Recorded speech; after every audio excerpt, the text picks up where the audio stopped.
The clock above the emergency doors didn't move. Or maybe I just couldn't see straight through the fog of tears. A nurse finally came out, slowly pulling off her gloves. She didn't have to say anything. I knew. He was gone. Ethan. My husband. My best friend. One minute he was on his way home from work, the next his heart just gave out behind the wheel. A silent attack. Quick. Cruel. They told me he didn't even feel pain. But I did. I sat alone in a cold hallway chair, shaking, clutching the strap of my purse like it was the only thing keeping me upright. My hands dialed automatically. I needed someone. Anyone. I called my mom. Mom, it's Ethan. I choked out. He's gone. He's gone. Can you please come? I can't do this alone. There was a clatter of dishes in the background. Laughter. Music. Then her voice. Oh, honey, we're at your sister's birthday dinner right now. Can it wait until tomorrow? Everyone's here, and we just brought out the cake. I didn't respond. Couldn't. She said, try to get some sleep, all right? We'll check in soon. She hung up. They never showed. Not that night. Not the next morning. Not even at the funeral home. I signed papers. Chose the casket. Explained death to our 8-year-old daughter, Claire. All on my own. 3 days later, they came. No hugs. No flowers. Just polite nods and pitiful faces. Then Mom sat on the couch and said, so, did he leave you everything? I mean, legally speaking, inheritance can get tricky. Especially with family involved. Dad added, you know we helped with that down payment back then. It's only fair we get our share now that things are being sorted. Claire was standing by the doorway, silent as a ghost. She disappeared for a moment, then came back holding a white envelope with shaky hands. Here, she said, stepping toward them. That's why you came, right? They froze. Mom took the envelope slowly, her fingers trembling. Inside was a letter, one I had prepared, one that explained everything they needed to know about the will, the trust, the reality of what Ethan left behind. But Claire didn't wait for their reaction. She walked back toward me, took my hand, and said, can we go home now? My name is Anna Graves. And from wherever you're watching this video, stay with me. Because losing the love of your life is a kind of death. But being forgotten by your own family? That's the part that doesn't stop hurting. I used to believe that if I did everything right, they'd see me. That if I got the good grades, stayed quiet, didn't cause problems, they'd finally look at me the way they looked at her. My sister, Lily. The golden girl. The one who got the new dresses, the extra dessert, the louder cheers at graduation. Even when she barely passed. She had a laugh that made people turn their heads. I had a quiet voice they forgot in the car. When I met Ethan in college, I finally felt seen, not just looked at, but seen. He wasn't flashy. Not a six-figure guy or some brilliant entrepreneur. He worked as a paramedic. Came home smelling like hospitals and kindness. He listened when I spoke. He held space when I cried. But to my parents, he was a waste of potential. He's just average, Anna. Don't you want something more? I mean, what can a man like that really give you? They refused to come to our wedding. Said it was too sudden. We eloped anyway, in a small garden, just the two of us and Claire growing in my belly. He kissed my forehead and promised me that no matter who showed up, he would never leave my side. A month later, my parents threw Lily a massive engagement party, complete with ice sculptures, monogrammed napkins, and a fireworks display. They posted it all on Facebook. Never once messaged me to ask how married life was going. When Claire was born, I sent them photos. Weeks passed, no reply. Eventually, they came to visit. My mom held Claire like she was made of glass, smiled politely, and said, she's sweet. Looks more like Ethan than you, though. They never called on birthdays. Never asked what she liked. When Lily's twins were born, my parents had a nursery built in their home. Claire noticed, of course. Kids always do. Why don't Grandma and Grandpa want to play with me? She once asked. I told her, they're just busy, baby. But I knew the truth. We didn't fit their picture. We weren't loud or polished or impressive. We were just quietly happy. And in my family, that wasn't enough. So Ethan and I built something without them. Sunday pancakes, backyard sprinklers, grocery store dance parties. We didn't have much, but it was full of love. Real love. And when he died, the only arms that held me were Claire's. Not my mother's. Not my father's. They were too busy icing a cake and clapping for Lily to hear my heart break. When they finally showed up, it wasn't for me. It wasn't for Claire. It was for what they thought they deserved. Even after death, I still came second. Grief doesn't move in a straight line. It stumbles. Stops. Swallows you whole. For the first week after Ethan died, I moved like a shadow. I planned the funeral alone. Choosing the casket, the flowers, the song he once said he wanted played, if anything ever happened. Claire watched me carefully. She didn't cry much at first, just followed me from room to room, holding my hand like she was the one keeping me upright. My parents didn't send flowers, didn't offer to help. Lily posted a black and white selfie with a caption, "R.I.P. to my sister's husband. Life is short. Love your people, broken heart." She spelled his name wrong. The day of the funeral, my parents arrived 10 minutes late. They sat in the back, left immediately after. Didn't say a word to Claire. That night, the silence in our house felt different. Not just empty, but vacant. I was pouring tea 2 days later when my mom called. Her voice was soft, gentle even. "Hi, sweetie. How are you holding up?" I almost cried hearing that tone from her. Almost. Until she added, "We were wondering if maybe we could stop by. Just to talk." They came the next morning, dressed like they were meeting a banker. My dad even wore a tie. We sat in the living room, where Ethan's slippers still sat near the fireplace. We were just thinking, my mom started, "Ethan had a lot going on. A house, some savings, right? We know he wasn't rich, but..." She trailed off, looked at my father. Dad cleared his throat. "It's just that, technically, we are family. And with things like this, it's always good to be transparent. About what's left. About how it might be divided." My heart didn't break. It hardened. They didn't come to check on us. They didn't ask how Claire was sleeping. They didn't even say they missed him. They came for money. "I'm sorry," I said, swallowing everything I wanted to scream. "Are you asking if Ethan left you something?" Mom gave a tight smile. "Well, I mean, we helped with things over the years. The down payment, remember? And it's only fair." Claire was in the hallway, frozen, holding her sketchbook. They didn't see her, but I did.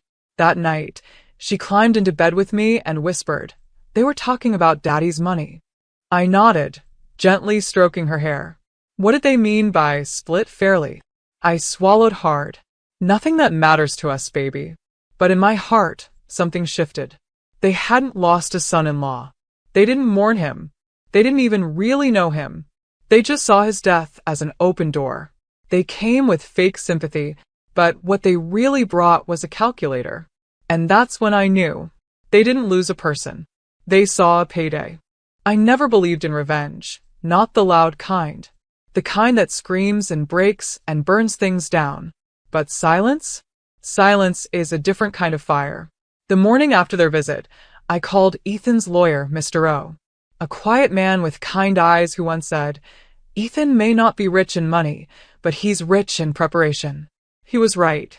Ethan had left everything in order. A living trust. A detailed will. Claire's college fund. Life insurance. Emergency documents. He'd protected us. Even in death. Mr. Rowe met me in his office with a folder already labeled, "Anna Graves and Claire, personal and confidential." We went through everything, page by page. Ethan had left every cent to Claire, with me as the sole trustee. Nothing to my parents. Nothing to Lily. No loopholes. No drama. And now, I was making sure it stayed that way. "I want to add an addendum," I said. "A clause that states that no one, not even blood relatives, can contest any part of this estate." He nodded. "It's your right. And it's smart." I added more. Updated beneficiaries.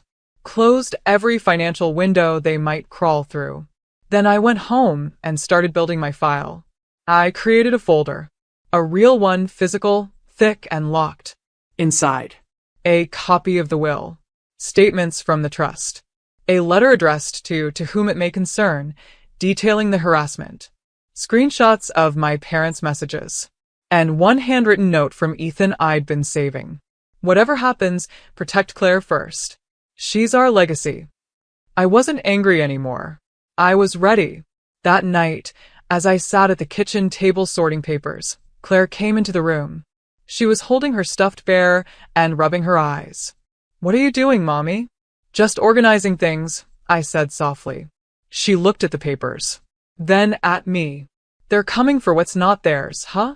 I paused. She wasn't a baby anymore. She was watching, learning. I closed the folder, walked over, and knelt in front of her. "Yes," I said, "but they'll leave with what they deserve." She nodded once, like she understood more than an 8-year-old should. I pulled her close, kissed her forehead, and whispered, "And you, my love, you'll get everything your daddy wanted for you." They rang the doorbell, like guests, like people with a right to knock. My parents stood outside with a Tupperware container of lemon cake and the kind of smiles people wear at church funerals. Polished. Practiced. Empty. "Hi, sweetie," my mom said. "We just wanted to check in. See how you're coping." I let them in, not out of kindness, but because I wanted them to see what they'd never really looked at, the home Ethan built with his hands. The framed crayon drawings Claire made for Father's Day. The pictures on the mantel, of laughter, not luxury. They sat stiffly in the living room, commenting on the new rug, the scented candles. Then Dad cleared his throat. "I know this is a difficult time," he began, "and we want to be respectful, but we also want to make sure things are handled fairly. Ethan was part of our family, too." Mom nodded quickly, and I just can't help but wonder what he would have wanted. Surely he'd want to honor all the people in his life. That was when Claire entered the room. Quiet. Calm. Holding a sealed white envelope with both hands. She walked straight to them. "This is for you," she said. "That's why you came, right?" They blinked, stunned. Mom took the envelope with shaking fingers. Opened it slowly. Inside, a certified copy of Ethan's will, stamped and signed. Every asset legally bound to me and Claire. A trust document with Claire's name etched in bold, undeniable letters. And one photo. It was a picture of me at 5 years old, sitting on my childhood bed, arms crossed, tears in my eyes. My mother sitting beside me, looking at her phone. Attached was a small sticky note. "This is the last time you ever held me. Don't pretend to care now." The air left the room. Mom's lips parted, but no sound came out. Dad looked pale, like he'd seen a ghost. Claire stood tall, voice steady. Daddy left everything to the people who truly loved him. That's what he wanted. They didn't argue. Couldn't. The truth had come wrapped not in fire, but in paper. Unshakable, legal, cold, and most of all, earned. They placed the envelope back on the coffee table and stood. I didn't walk them to the door. Claire didn't say goodbye. The only sound as they left was the slow creak of the floorboards, like the house itself had waited years for them to leave. The storm came the next morning.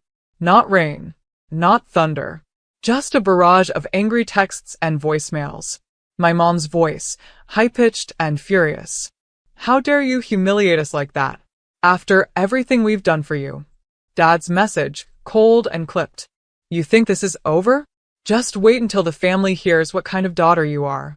They'd finally read every page of the documents Claire handed them, and they didn't find loopholes. They found locks, airtight, ironclad, untouchable. So they did what manipulators do when control slips. They performed. Lily called next, sighed dramatically, and said, "Look, I'm not trying to pick sides, but they are our parents. They raised us, fed us. Maybe just give them something? Anything?" I didn't yell. I didn't defend. I asked one question. "Do you remember your wedding?" She paused. "Of course." "Do you remember the $30,000 they spent on the venue? The designer dress? The private chef?" "Yeah." "And the down payment on your first home?" Silence. "I paid for my own wedding," I said. They didn't even show up. Ethan and I slept in a borrowed motel room that night. No gifts. No calls. More silence. They raised you. They tolerated me. That was the last time Lily called. But the story didn't stay quiet. Our cousin Leah, blunt, unfiltered, texted me after seeing the scene unfold in our extended family group chat. Your mom's trying to say you stole from the family. But I saw the documents. Claire's name is on everything. Ethan protected you. I respect that. Others reached out, slowly. Carefully. Some offering support. Some apologizing for never seeing the favoritism. They'd always thought I was just distant. Now they understood I was surviving. Mom and Dad tried to spin it. Anna turned cold after Ethan died. She's poisoning the child against us. She's unstable with grief. But their story unraveled just like their grip. Every move they made now reeked of desperation. They showed up at family events and were met with polite nods, not warm hugs. They told their version of things. And no one clapped. Because I never fought back. I never raised my voice. I never dragged them through the mud. I didn't have to. The truth was louder than anything they had left. And in the silence they used to ignore me with, they now sat. Alone. Isolated. Humiliated. Not because I destroyed them, but because they finally had to live in the world they built without me. We moved in early spring. The new house wasn't big. Just 2 bedrooms, a small garden, and a porch that creaked when Claire jumped too hard on it, which she did often. But it was ours. No ghosts. No shadows. No obligations. We painted Claire's room light blue. She taped her drawings to the wall. In the evenings, she'd sit by the window and read, the way Ethan used to. Sometimes I caught her whispering to the sky, like she was telling him about her day. She started thriving at school, winning art contests, raising her hand in class, laughing with that wide-open mouth she always used to cover. Her teacher once told me, Claire has a calm confidence I rarely see in kids. I smiled. She gets it from her dad. But I was changing too. One morning, I walked into the community center and left a sticky note on the board. Grieving isn't weakness. Come sit with someone who gets it. 5 women showed up that Friday. Then 9. Then 15. It wasn't formal, just tea, folding chairs, and honesty. We didn't compare losses. We just shared them. And slowly I stopped drowning. Late one night, I wrote out everything that had happened, from the hospital call to the envelope Claire handed over. I posted it anonymously on a women's support forum under the title, They Came for the Inheritance. My daughter gave them the truth. Within hours, it went viral. Comments flooded in, women from all over the world writing, This is my story too. You gave me courage. Your daughter's a lion, just like her mother. I didn't respond to all of them, but I read every word. And then I did something that made me cry for an entirely different reason. I opened a scholarship in Ethan's name, the Ethan Graves Foundation, for daughters who were ignored. It offered small annual grants to girls raised in toxic homes, money for books, therapy, even an escape fund. The first recipient was a teenager who left a note with her application. I never thought someone would build something for people like us. But Ethan had. He just didn't know it yet.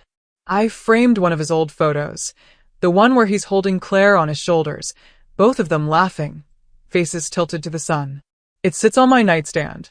That night, I picked it up, kissed the glass, and whispered, I told you I'd protect her. The auditorium was filled with clapping hands, proud families, and stage lights that made everything glow. Claire stood at the podium in her navy blazer, reading her acceptance speech with a voice so steady and sure, it gave me chills.